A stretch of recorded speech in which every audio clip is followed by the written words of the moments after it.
नमस्कार सभी को। स्वागत है आप सभी का हमारी क्लास में। टेंस को हम स्टेप बाय स्टेप कर रहे हैं। पिछले 7 से 8 क्लासेस में आपने लगभग टेंस को जान लिया होगा, कैसे टेंस बनता है, किस तरह से टेंस के अंदर वर्ब को पहचान होती है और किस तरह से फिल करते हैं ब्लैंक स्पेस के अंदर वर्ब को सभी प्रकार के एग्जामिनेशंस में। जी हाँ, आप सभी ने अगर पिछले वीडियोस पूरे कंप्लीट देखे हैं तो टेंसेज में आपको प्रॉब्लम नहीं आने वाली है। बने रहिए हमारे साथ और सीखिए कि किस तरह से एग्जाम में क्वेश्चन सोल्व किए जाते हैं। उसी टेक्निकल वे में आज हम सभी प्रकार की फ्यूचर वर्ब्स को पढ़ने जा रहे हैं। फ्यूचर वर्ब्स टेंसेज के दौरान बहुत ही महत्वपूर्ण रहती है क्योंकि वेरिएशन बहुत है, वैरायटी बहुत है। आप सभी बारीकी से देखेंगे। अगर आप देख पा रहे हो, अगर आप पूरी कंप्लीट वीडियो देखते हो तो आपको पता चलेगा कि किस तरह से वेरी करती है, किस तरह से रूप बदल लेती है एक फ्यूचर की वर्ब। जी हाँ, ये बहुत ज़रूरी हो जाता है क्योंकि फ्यूचर की वर्ब हम विल शैल के अलावा, जैसे हमें सामान्यतः पता है कि अगर हम किसी सेंटेंस में विल को देखेंगे, विल या फिर शैल को देखते हैं तो फ्यूचर का सेंस आता है। लेकिन क्या आपने ये भी पिछले वीडियोस में देखा कि फ्यूचर का सेंस देने के लिए अगर हमें फ्यूचर किसी सेंटेंस को सेंस बनाना है तो उसमें वर्ब की फर्स्ट फॉर्म का भी प्रयोग कर सकते हैं और इज, एम, आर और आईएनजी का भी प्रयोग कर सकते हैं। ये 3 वर्ब जो है वो फ्यूचर टाइम के लिए प्रयोग की जाती है। ठीक है, आपने इनको ध्यान में रखना है। विल शैल के बाद में कुछ भी आए, अगर आपने पूरा कंप्लीट वीडियो देखा है तो बिल्कुल मैं कह रहा हूं पेपर के अंदर क्वेश्चन कहीं भी जाने वाला नहीं है। आप बने रहेंगे हमारे साथ। ठीक है, विल शैल और फ्यूचर के लिए वर्ब फर्स्ट और इज, एम, आर, आईएनजी, ये सभी वर्ब के रूप थे, फ्यूचर की वर्ब के रूप थे। फ्यूचर टाइम को बताने वाले जो है ये वर्ब्स फ्रेजेस थी। आप इन्हें पढ़ेंगे पिछले वीडियोस में। अब हम देखते हैं कि फ्यूचर का सेंस किस तरह से। हमने पिछले वीडियो में देखा कि जब कभी भी व्हेन के साथ वर्ब की सेकंड फॉर्म आ जाती है, यानी यहां पर पास्ट आ जाए, ठीक है, तो यहां पर हम all past verbs,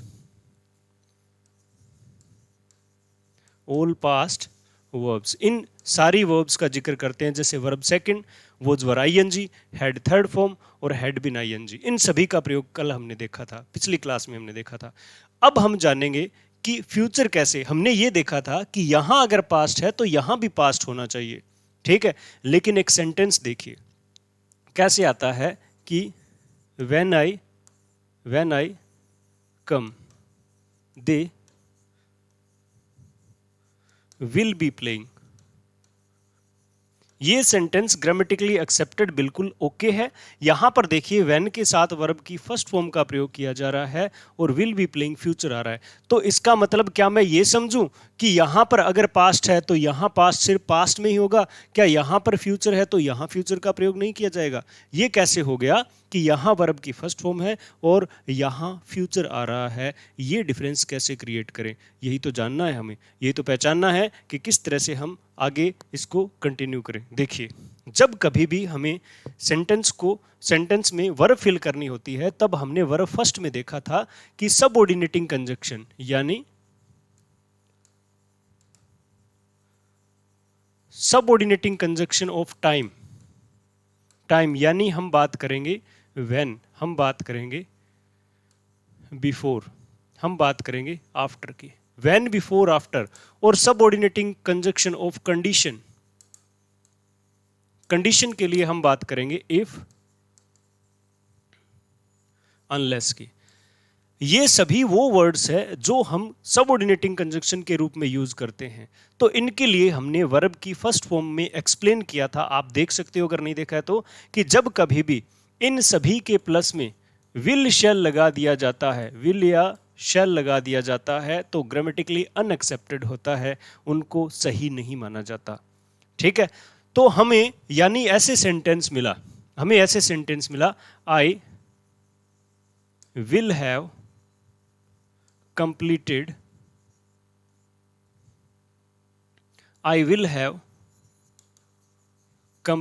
my work।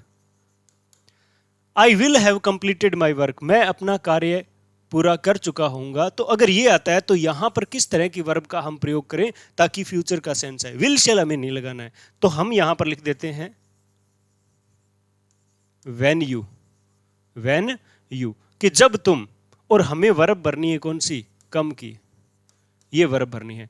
When you space, अब मन ऐसा कर रहा है कि इधर जो है वो विल आया फ्यूचर, तो यहां भी व्हेन यू विल कम कर दें, लेकिन नहीं। आप देखिए कि हमने देखा है कि विल शैल आता है वर्ब की फर्स्ट फॉर्म के लिए, सॉरी फ्यूचर के लिए, वर्ब की फर्स्ट फॉर्म आती है फ्यूचर के लिए, और is am are I N G भी फ्यूचर के लिए सम टाइम प्रयोग किया जाता है। तो हमें यहां यह पता चला कि अगर हम व्हेन के साथ विल शैल लगा देंगे तो गलत होगा। अब गलत हो जाएगा और हमें फ्यूचर तो डेफिनेटली बनाना ही है, तो फ्यूचर अगर हम डेफिनेटली बनाए तो इनमें से इस वर्ब का चुनाव करना पड़ेगा अपने को। तब हमें क्या पता चला कि व्हेन के साथ वर्ब की फर्स्ट फॉर्म लगाने से क्या बनता है, फ्यूचर बनता है, टाइम फ्यूचर बनेगा। आप ध्यान में रखेंगे, मैं दो बातें लिखता हूं यहां पर। पहली बात यह है कि व्हेन आई कम, और दूसरा है आई कम। दोनों सेंटेंस के बोलने में बड़ा फर्क है। आई कम दोनों में है, लेकिन इसका मतलब होता है जब मैं आऊंगा, और इसका मतलब होता है मैं आता हूं, मैं आता हूं।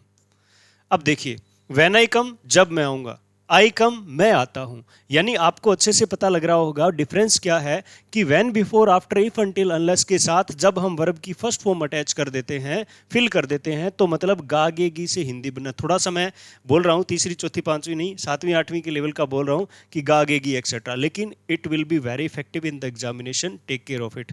क्या कि दो sentence, when I speak English जब मैं इंग्लिश बोलूंगा, आई स्पीक इंग्लिश मैं इंग्लिश बोलता हूं, ठीक है। I teach in this institute मैं इंग्लिश इस इंस्टीट्यूट में पढ़ाता हूं।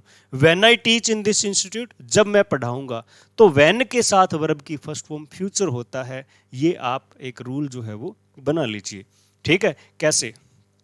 कैसे बनाएंगे, हमने लिखा एक साइड जब व्हेन के साथ वर्ब की फर्स्ट फॉर्म आ जाती है तो इन दोनों वर्ड्स को मिलके बनता है फ्यूचर टाइम। क्या बनता है, फ्यूचर टाइम बनता है। यानी हमें हिंदी किससे बनानी है, गागेगी से बनानी। अगर ये सेंटेंस में वर्ब आ जाती है तो सामने चार वर्ब का प्रयोग करेंगे। पहला आ जाता है विल और शैल प्लस में वर्ब फर्स्ट। दूसरा आ जाता है विल और शैल और बी प्लस में वर्ब आईएनजी आ जाता है। तीसरा आ जाता है विल, शैल और हैव और वर्ब थर्ड।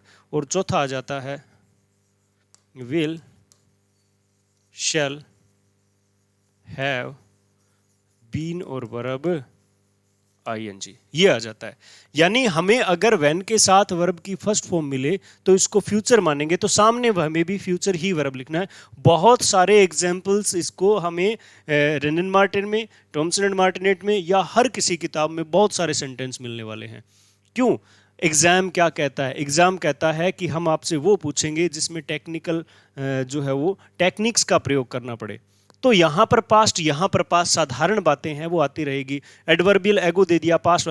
यहां दिक्कत है, यहां दिक्कत क्या है कि इस वर्ब की फर्स्ट फॉर्म को पढ़ के हमारे मन में निकलता है कि ये करता है वो करता है, यानी हैबिचुअल एक्शन, यानी डेली रूटीन बताते हैं। लेकिन जब इसको करते हैं, करते पढ़ते हैं तो ये सेंस गलत हो जाता है।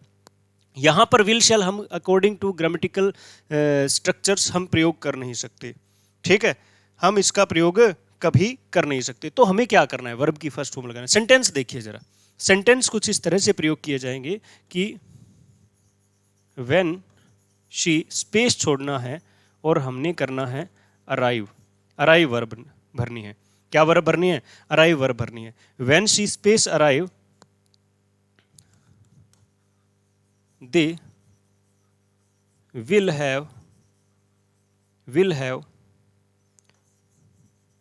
done it, they will have done it। हमने सेंटेंस को पढ़ा कि व्हेन के साथ शी का प्रयोग किया जा रहा है, सिंगुलर है, ठीक है। दे विल, अब they will have done it, वो कर चुके होंगे, यानी फ्यूचर बन रहा है। तो इधर भी हमें किस चीज की जरूरत पड़ती है, फ्यूचर की। तो बताओ जरा, यहां पर मैं व्हेन के साथ ऐसी कौन सी वर्ब लगाऊं जिससे ये फ्यूचर बन जाए। जी हां, आपका सवाल, आपका जवाब बिल्कुल सही है। हमें करनी पड़ेगी अराइव्स, यानी वर्ब की फर्स्ट फॉर्म। जब वह पहुंचेगी, they will have done it, वो इसे कर चुके होंगे, ये सेंटेंस बन गया। अब हमें ये वर्ब तो चलो ठीक है, व्हेन के साथ फर्स्ट आएगा, इट्स ओके। अब ये वर्ब में क्या फर्क है? तो जैसा हमने पास्ट की वर्ब में पढ़ा था वैसे ही देखिए, ये कब प्रयोग करेंगे? जब वाक्य में सिंस या फिर फोर प्लस में टाइम दिया हो। क्या दिया हो? सिंस या फोर के प्लस में समय हमें दिया हो, since morning for 2 hours.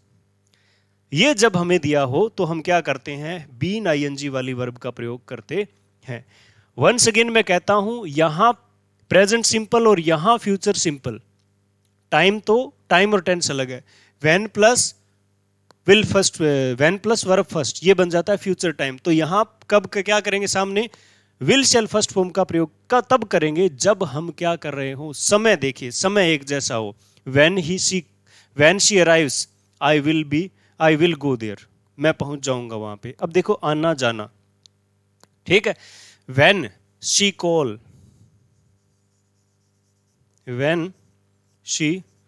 Calls, क्या बना? व्हेन शी कॉल्स का मतलब जब वो कॉल करेगी। I shall go there. When she calls, जब वो कॉल करेगी, आई शैल गो देयर, मैं वहां पे चला जाऊंगा। तो कॉल करते ही चला जाना, सेम टाइम है, ठीक है। अब ऐसे भी हो सकता है, when she calls I shall have gone there, ऐसे भी सही हो सकता है।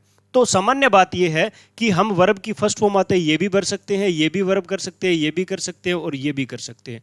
चारों वर्ब कर सकते हैं। यहां कंपलसरी किसकी है? ऑब्लिगेटरी पार्ट क्या है? सिंस फॉर टाइम आना चाहिए सामान्यतः, ठीक है। सिंस फॉर आए तब सामान्यतः बीन आईएनजी का प्रयोग करते हैं। ये कब करते हैं? जब इसकी और इसकी टाइमिंग सेम हो, ठीक है। अब ये दोनों कब करते हैं? मैंने आपको कल भी बताया था, यानी प्रीवियस क्लास में भी आपको जब बताया था तो बताया था कि ये दोनों वर्ब एक साथ प्रयोग कर सकते हैं। जैसे when you come, जब तुम आओगे। we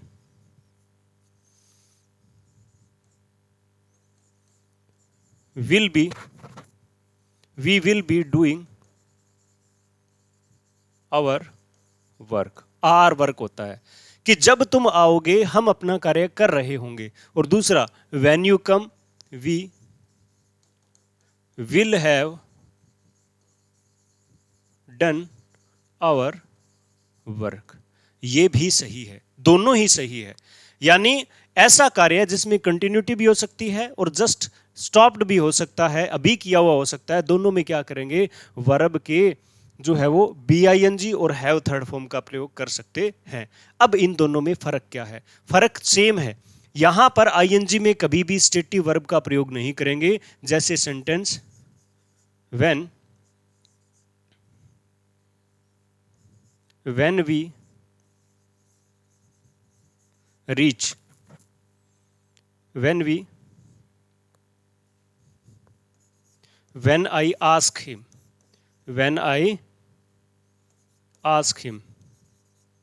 comma he space forget all the rules। अब देखो यहां पर व्हेन आई आस्क हिम, जब मैं उससे पूछूंगा ना, he space forget all the rule, सारे रूल भूल चुका होगा, भूल रहा होगा तो नहीं हो सकता ना, ऐसे तो नहीं कहेंगे। विल बी फॉरगेटिंग, फॉरगेट एक स्टेटिव वर्ब है, आप कंटिन्यूअस टेंस के अंदर रेनन मार्टिन में देख सकते हो। तो यहां पर आ जाएगा ही विल हैव फॉरगॉटन, ठीक है।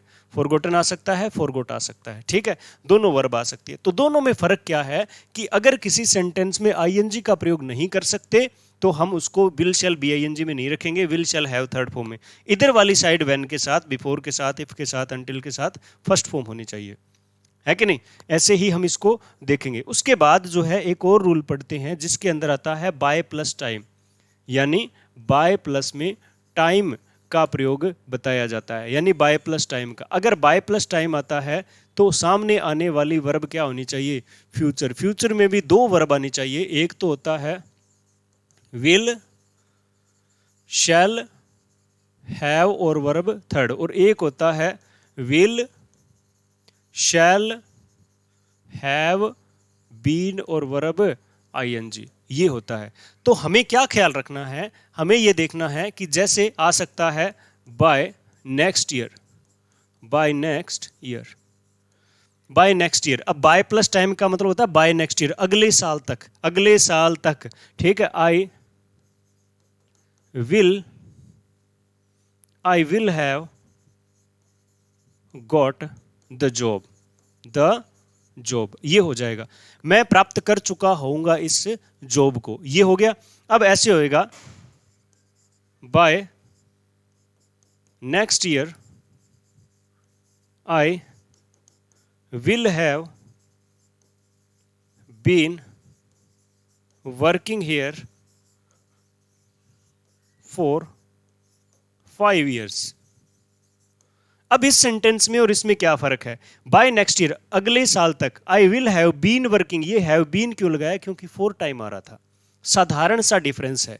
तो इस बात को आप देखिए कि रेनन मार्टिन में भी इस तरह की बातें दी हुई है कि जब बाय प्लस टाइम आता है, बाय प्लस टाइम का मतलब by 12 o'clock, by next Monday, by next Sunday, by 2 days, by next year, by next month, इस तरह की बातें हो ना, तो उसे कहते हैं बाय प्लस टाइम का होना, बाय प्लस टाइम का होना। तो सामने दो ही वर्ब करो, एक तो will shall have third form यानी फ्यूचर परफेक्ट कंटिन्यूस, और एक होता है फ्यूचर परफेक्ट, और एक होता है फ्यूचर परफेक्ट कंटिन्यूस।